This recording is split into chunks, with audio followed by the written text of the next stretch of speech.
5 years ago,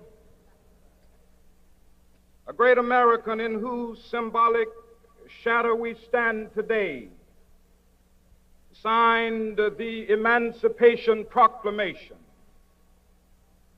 This momentous decree came as a great beacon light of hope to millions of Negro slaves who had been seared in the flames of withering injustice.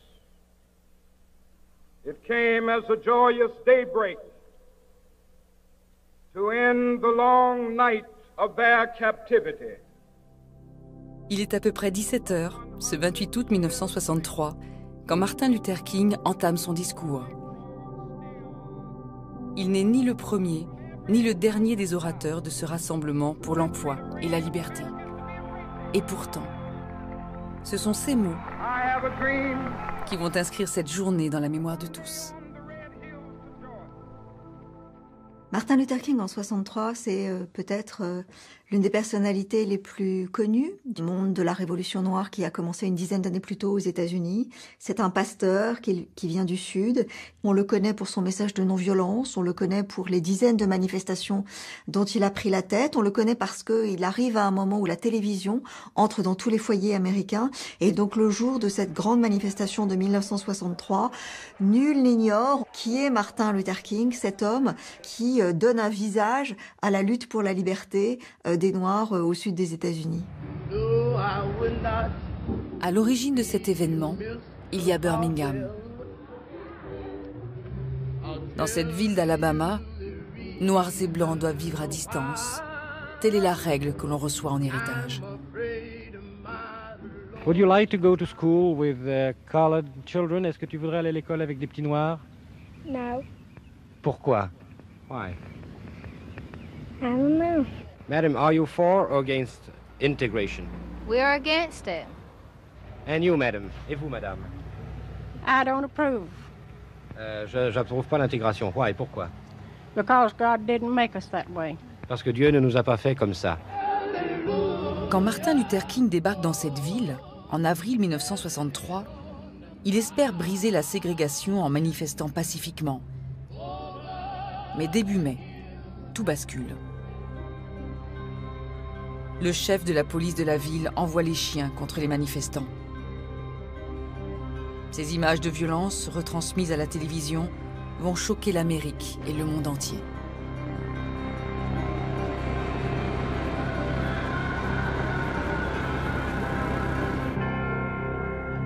Un mois plus tard, le 11 juin, le président Kennedy promet la présentation au Congrès d'une nouvelle loi contre la ségrégation avant la fin de l'été. 100 years of delay have passed since President Lincoln freed the slaves, yet their heirs, their grandsons, are not fully free. They are not yet freed from the bonds of injustice. They are not yet freed from social and economic oppression. And this nation, for all its hopes and all its boasts, will not be fully free until all its citizens are free.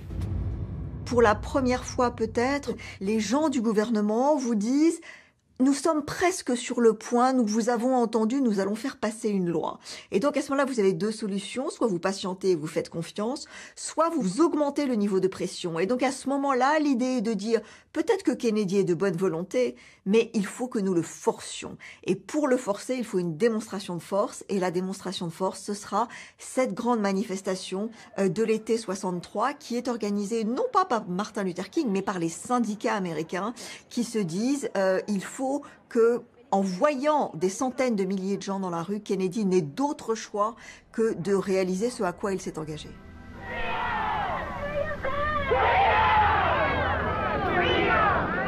Ce 28 août 1963, c'est la foule des grands jours. Ils sont près de 250 000, noirs et blancs, à avoir rejoint Washington pour manifester pour l'emploi et la liberté. Parmi eux, on reconnaît certaines célébrités, comme les chanteurs Bob Dylan et John Baez, l'écrivain James Baldwin ou encore l'acteur Marlon Brando. En fin de matinée, la longue marche qui va du Capitole au Lincoln Memorial débute.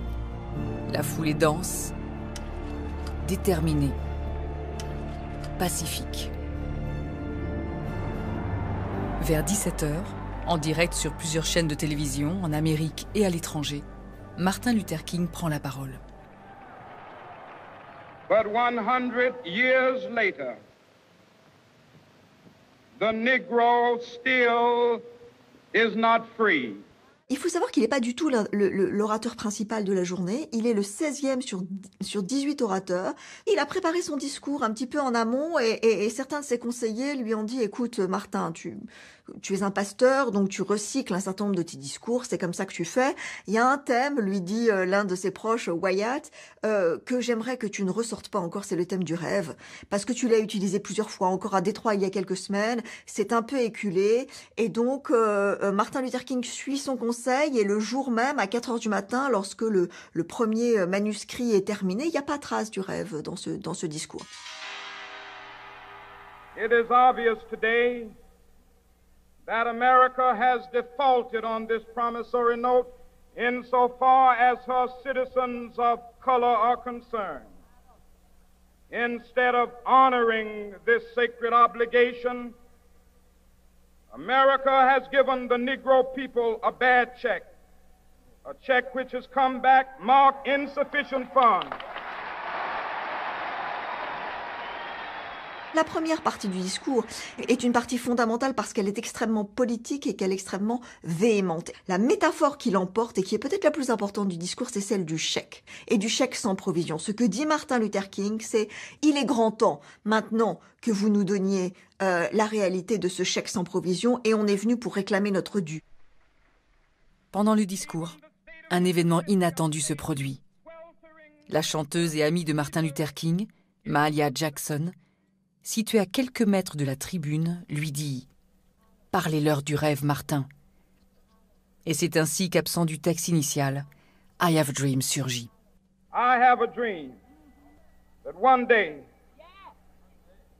this nation will rise up and live out the true meaning of its creed. We hold these truths to be self-evident that all men are created equal. À 6 reprises, Martin Luther King utilise cette formule et dessine ainsi son rêve pour l'Amérique de demain. I have a dream. My 4 little children will one day live in a nation where they will not be judged by the color of their skin, but by the content of their character. I have a dream today. Puis il conclut son discours par ces mots. Free at last, free at last. Thank God Almighty, we are free at last.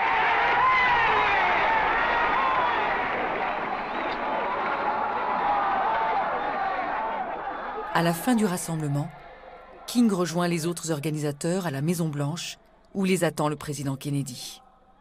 Cette journée historique s'achève par cette rencontre. À Birmingham, où tout a basculé, les violences se poursuivent. Le 15 septembre, 4 jeunes filles noires sont tuées dans l'explosion d'une bombe. Le rêve vers l'égalité est encore loin. L'année suivante, le 2 juillet 1964, une nouvelle étape est franchie. Le président Lyndon Johnson signe le Civil Act qui déclare illégale toute discrimination qui repose sur la race, la couleur, la religion ou l'origine nationale. 4 ans plus tard, Martin Luther King est assassiné à Memphis. Il avait 39 ans.